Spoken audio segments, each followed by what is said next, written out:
Something is happening in the South.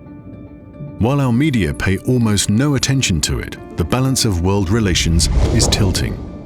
It was only a matter of time, but in May 2023, it happened. For the first time in centuries, the share of the global South in the world economy is greater than that of the countries of the North. The era in which Washington, London, Paris and Berlin decide, and the rest of the world just has to nod, is over.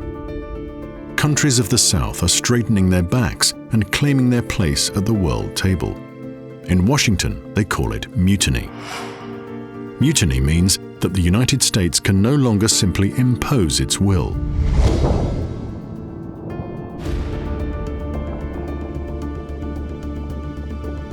I'm invited to the conference of the International People's Assembly in Johannesburg. Here, hundreds of movements from all over the world come together to speak about solidarity, justice, bread, and peace. It's overwhelming. Not only do I hear the stories, the testimonies and analyses, but I also feel the solidarity. It's mind and soul. Poetry, song and dance are prominently featured. I'm listening to Azania, the passionate anti-apartheid song.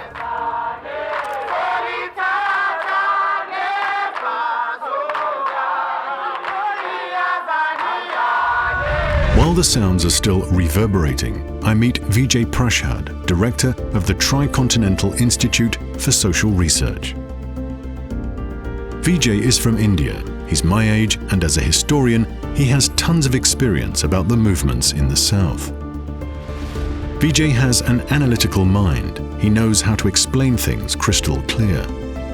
The connection between the movements in the North and the South, that's what this is about. He starts his story in Europe, and in particular with the war in Ukraine. The war in Ukraine has been an accelerated lesson for a lot of countries. Well, in fact, it wasn't the war in Ukraine itself that accelerated things. It's what the West was trying to do that accelerated things. So, okay, there's a conflict going on in Ukraine. Now, Ukraine is a country in Europe. What does it have to do with South Africa? People can say a lot of grain comes from Ukraine, Russia and so on, and it impacted world food markets. That's true, it's related, globalization and so on. But it's a European conflict. And yet, United States, the Germans, the British, the French, they started going around the world to countries like South Africa, India, Brazil, big countries, and telling them, you must adopt our view of what's happening in Ukraine. Why are you not condemning Russia and so on? At which point these countries started to say, hey, listen, number one, it's not our conflict, it's your conflict. The Prime Minister of Namibia said, there are wars in Africa, you don't take a position on them. Why should we take a position on the war in Europe? Sevim told me the same thing. Western countries apply double standards. That is painfully topical today. It's apparent in the reaction of certain Western countries to Israel's war of destruction against Palestine.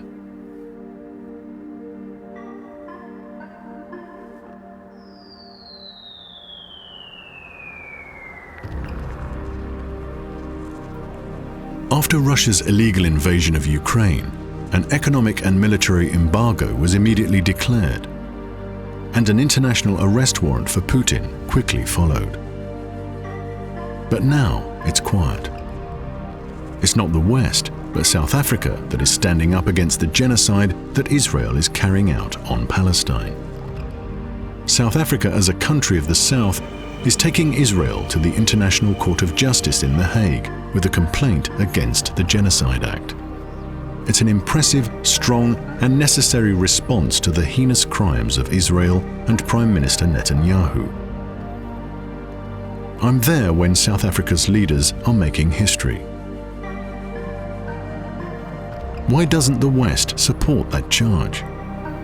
Why is there no economic and military embargo against the colonizing state of Israel? In the South, these double standards have long been seen through. They're more than fed up with this hypocrisy. So it's not exactly the war, but it was the West's attempt to push its view of the war on these countries that made them all say we're not interested. And fascinatingly, I think the West miscalculated on this. United States tried at the G20, the group of 20 meetings, but the United States tried to use the G20 to push a resolution on Russia. And initially there was hesitation. Then at the G20 meeting in Indonesia, and this is key, G20 meeting in Indonesia, not in the Western countries, the Indonesians fought to say, and Indonesia is not a left-wing government, okay, it's quite a right-wing government. They fought to say, look, the question of the war in Ukraine, it's not for us. We want to discuss development. And they made the West back off a little bit. Then the next meeting was in Delhi. That was this year.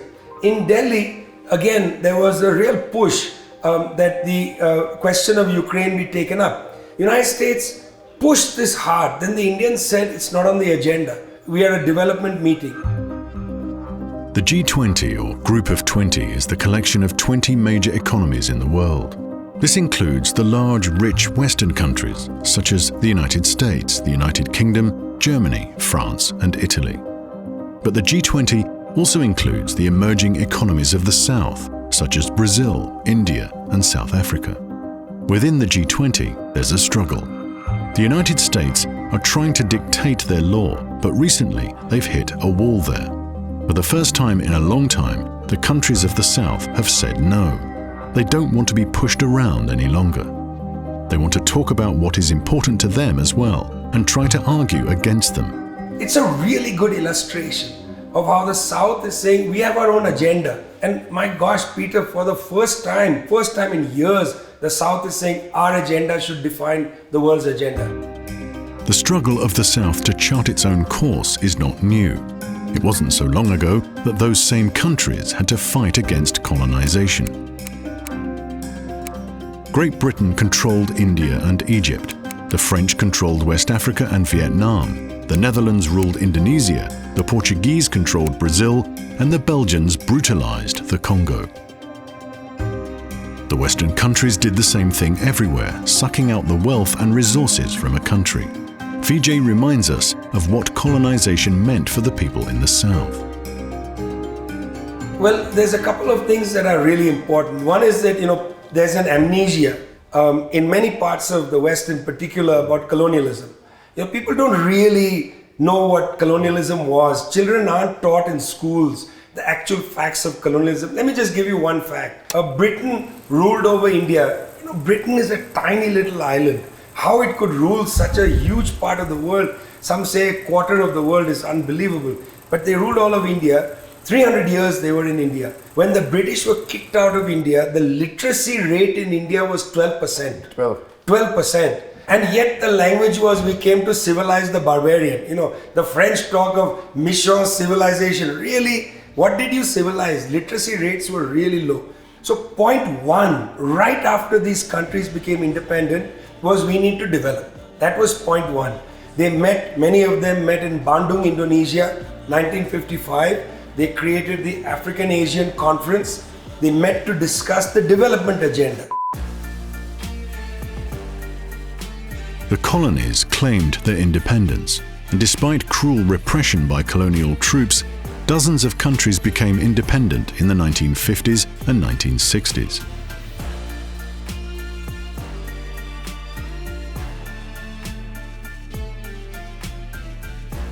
When the countries were finally free of colonization, a new challenge awaited.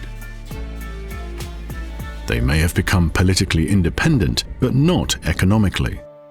Economically, they were still dependent on skewed world relations. And to do something about that, those countries decided to put their heads together and united.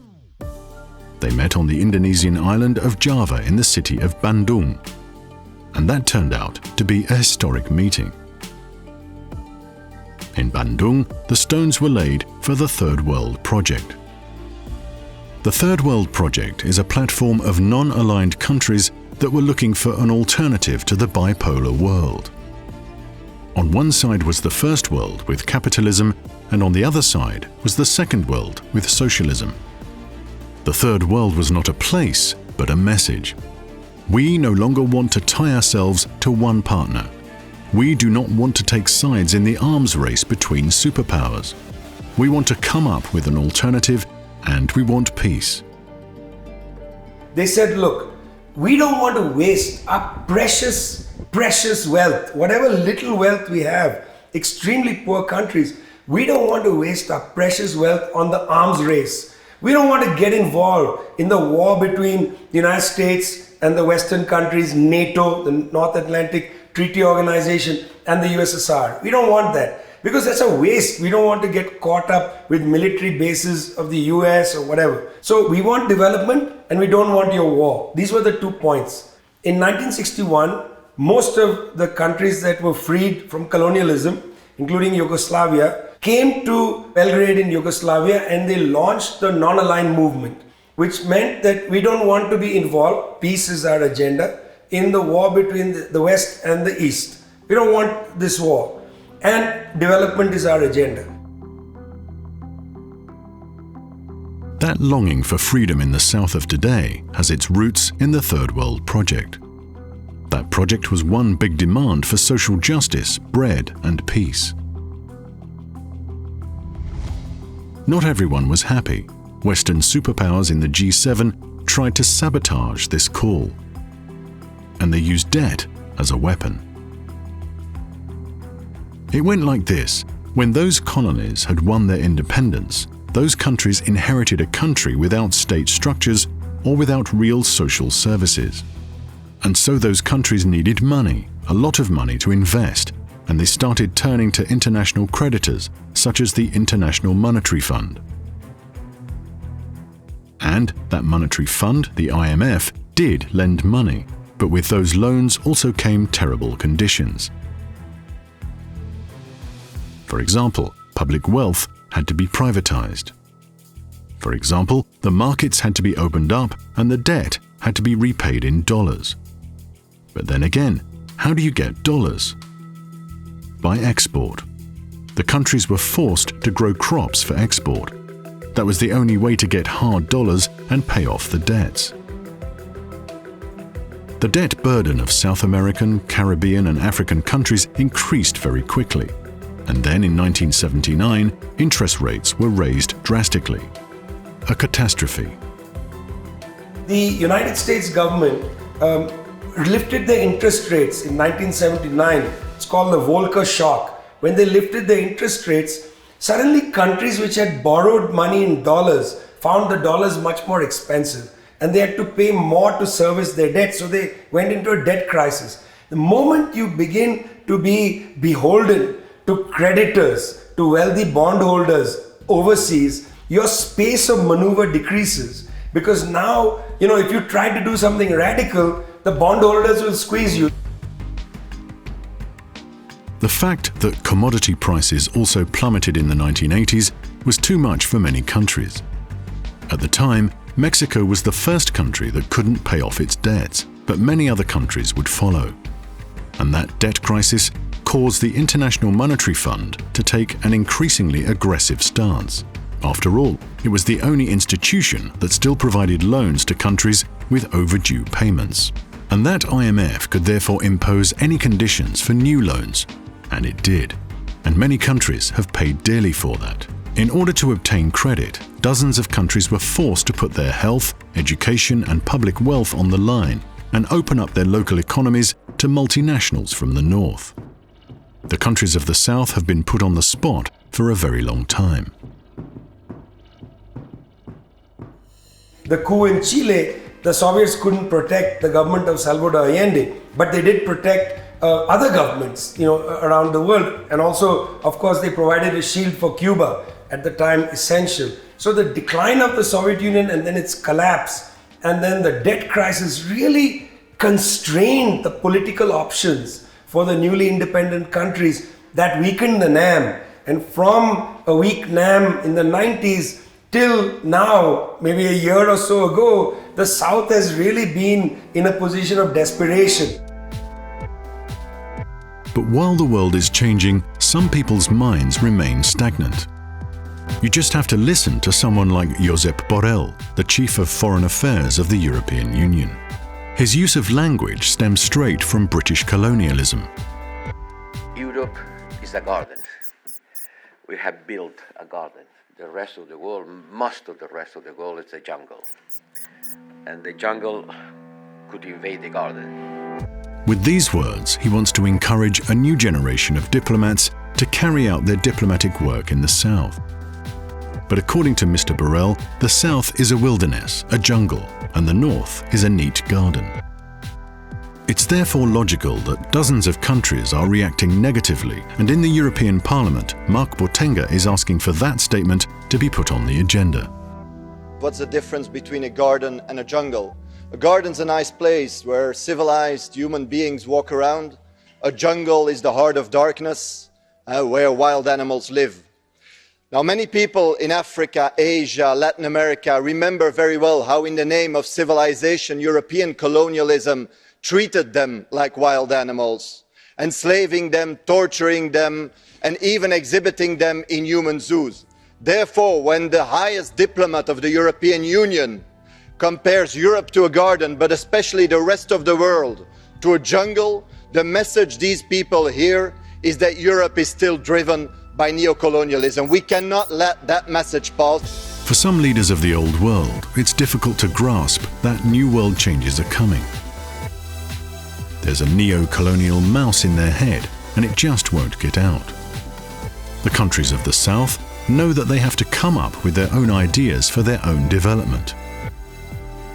Look, we've run out of ideas. All the old development plans not working. You know, the International Monetary Fund, World Bank, none of them are working. We need new ideas. My friendly guide Noel drives me through Johannesburg. Noel works for the South African metal union NUMSA. While he passionately talks about rugby, I talk about football. We drive through town and he brings me to the building where the BRICS gathered in August of 2023. The BRICS, that's Brazil, Russia, India, China and South Africa, the 5 major emerging countries from the South, which came together after the banking crisis in 2008 to look for an alternative to the international financial system. Everything changed with the financial crisis of 2007. You have this crisis in 2007, banking crisis around the world, and then the countries of the South say, hey, wait a minute, we are relying too much on markets in the North. The United States is no longer going to be the market of last resort. They're not going to buy all our goods and services. We need to start selling to each other. The idea starts South-South cooperation, South-South markets and so on. So what you're saying is that also the BRICS and the South-South cooperation is also a reaction on the banking crisis of 2008. The financial crisis of 2008 was a shock to large emerging countries such as India and China because they were also dependent on Western growth. And when Wall Street's financial system suddenly collapsed, it became clear that the economy of the United States will not always be the last resort. The crisis had ended the credibility of Western financial institutions. And in response, countries of the South are coming together to find alternatives to Wall Street, to develop South-South trade and to forge more mutual relationships.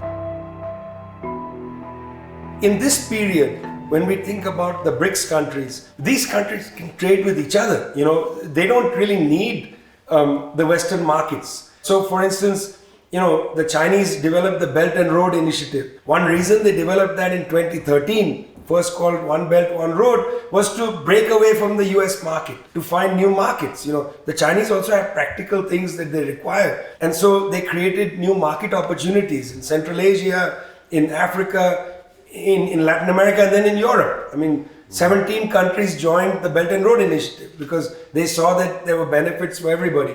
And so now things are different. Look, if you're a country anywhere in the world, if you're any country in the world, and you're put a choice, 2 ambassadors come before you, US ambassador and Chinese ambassador. Chinese ambassador says, look, you know, we have these private companies, they want to invest. People's Bank of China can give you a currency swap. We can build you a road. We'll also build you a hospital and so on.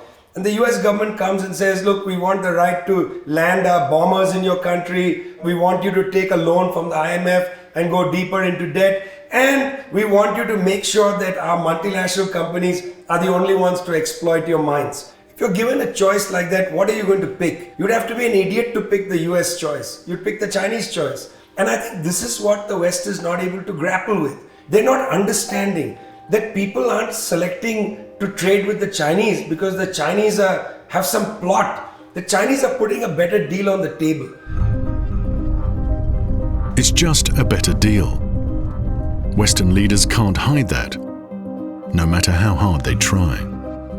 I would like to say to Biden, I would like to say to Sunak and others, you keep talking about free markets, but you don't allow countries to make their own deals. You want to impose this thing on them, saying that no, the Chinese are spying on you. Chinese are spying on you. Look at Germany. So ridiculous. Germany had a debate about we should ban Huawei because they might spy on us. Meanwhile, you already have evidence from Edward Snowden that the US was not only spying on Germany, they were spying on Angela Merkel's cell phone, the Chancellor's cell phone, and yet you don't have any fear of the US. I mean, this is how ideology works. Washington uses an increasingly hostile rhetoric against the emerging countries from the South. In the 1960s, the US succeeded in suppressing the non-aligned movement through the burden of debt.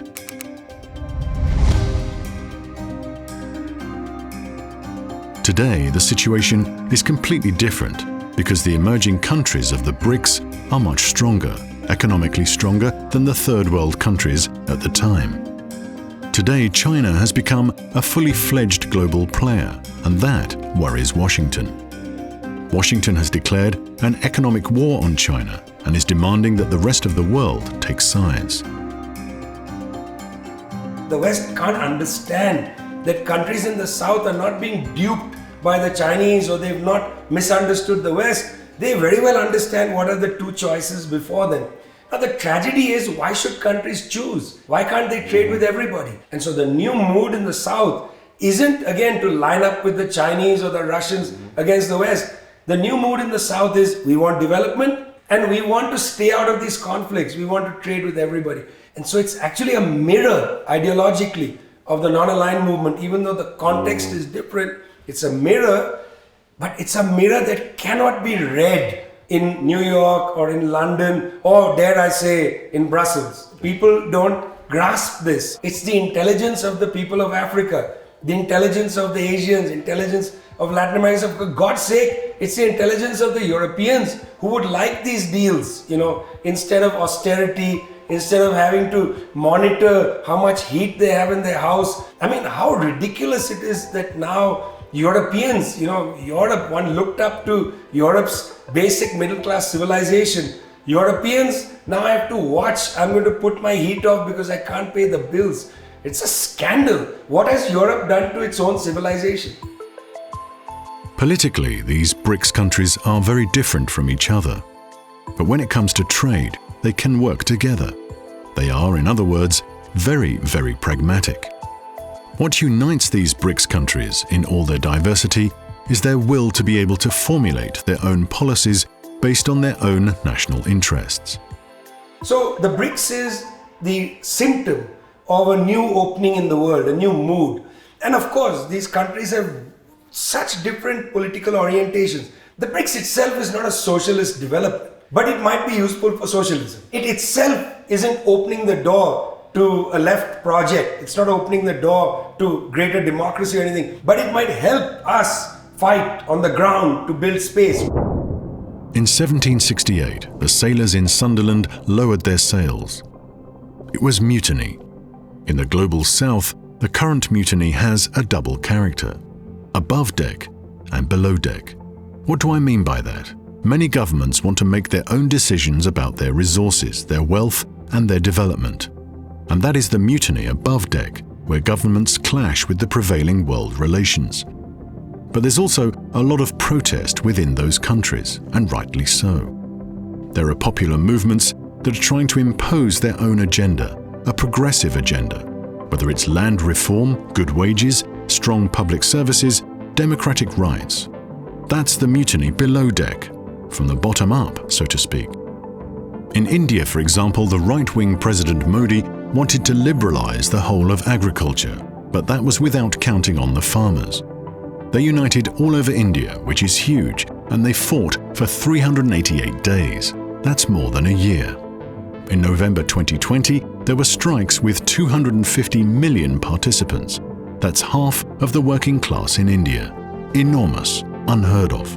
And in the end, the right-wing Indian government had to give in and withdraw its decision. That urge for freedom can be seen everywhere.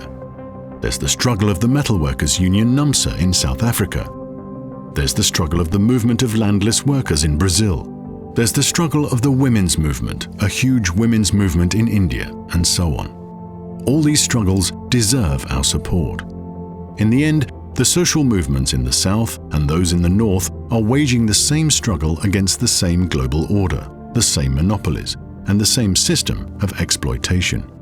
And that battle goes up and down. History doesn't move in a straight line. History moves in zigs and zags. There are advances, there are retreats. There are advances, there are retreats. Why this is important, especially for young people, that young people must learn the actual path of history. Because if you believe that everything improves and you have a setback, then it's catastrophic. You feel, my God, why did I build this big struggle? We had a defeat.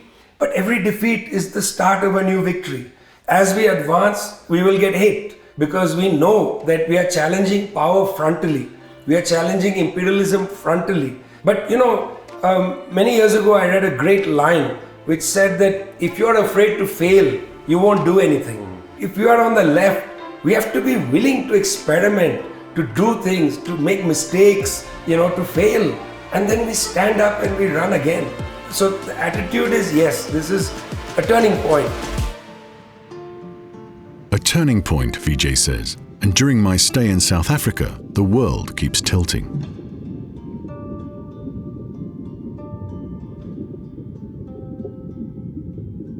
The war in Palestine enters a new phase of ruthless violence, and those first images of bombing of hospitals reach the conference in Johannesburg. Many people walk away, and so do I, because I can't bear to see it. I have no words for this abomination.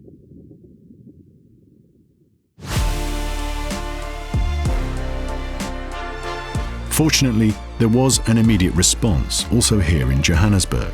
People come out on the streets and make themselves heard. Ceasefire now! Ceasefire now! And it doesn't stop there, because a few months later, South Africa's lawsuit against Israel followed. That can count for some symbolism, because not so long ago, South Africa was an apartheid state, a state of injustice. And now that same South Africa is fighting against injustice and against Israel's apartheid. How's that for a tipping point? Protests are increasing in the entire world. A whole new generation is standing in solidarity with Palestine, but the feeling goes much deeper. From Jakarta to Brussels, from London to Johannesburg, from Istanbul to Washington, millions of people are taking to the streets for peace, for bread, for justice. I return home with hope and perspective, and I realize that however many miles of sea and land may lie between us, we are so incredibly connected. I'm convinced that together we can tilt things together, even if we encounter resistance. They call it mutiny when workers unite to stand up for decent wages and working conditions, or when social action is rising for democratic rights or for our climate. They call it mutiny that countries and peoples want to decide for themselves about their resources and claim the right to process their resources themselves. They call it mutiny that countries and people refuse to take sides in a trade war and a new Cold War that is forced upon them by Washington. They call it mutiny that the unipolar era of the United States is gradually coming to an end. Well, if that's all mutiny, then let's embrace that mutiny, because it's the right course of history.